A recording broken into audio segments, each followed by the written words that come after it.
ndikamuona akafika zvitema ari muchibani chaibata ndakumuziva nanga ari pachinambo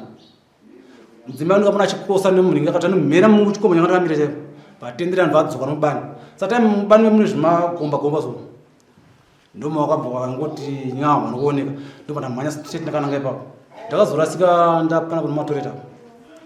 ndatirega ndifoni ndafona mudzimai ndikati wasvika kuchechi here zvikanzi kwenina mbokuti masvika kumba here ndakata foni ndikatafona futi bvadaira foni ndikatona kudaira pana vanhukati ndikati uza here mafambiro avaita ese nepauri ndakuona waye ndopakati nyumbu mba munenge mudzimai akabata hwanoita remerinda nekapegi ake nezambia maoko mhanya akacheka wakadaiwo papane chibhaundi so mutsanawo akamba tiza uchiyakwandiri uno vakazosunga musoro pane motikari media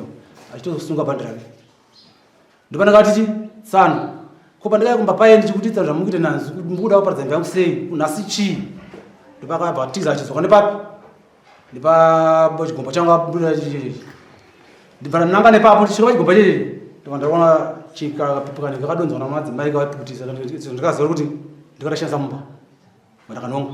ndobva naye akasvika padzimba tiri pathoni paya pane dzimba dzokutanga dzenhamba 2 dzipakatizi kuzazi kupedzisira ndopa akasvika vamira ipapo ndobva akamira tiri panapa iye funga kuti kumatorito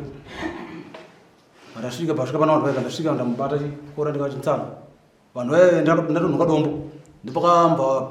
ya muridzi wemushango zvikanzi aiwa sada kuti chiko chii ngati ndamona mukadzi wangu chichichi. For these and more stories, tune into Zim News Bit TV with Robert Tapfumani.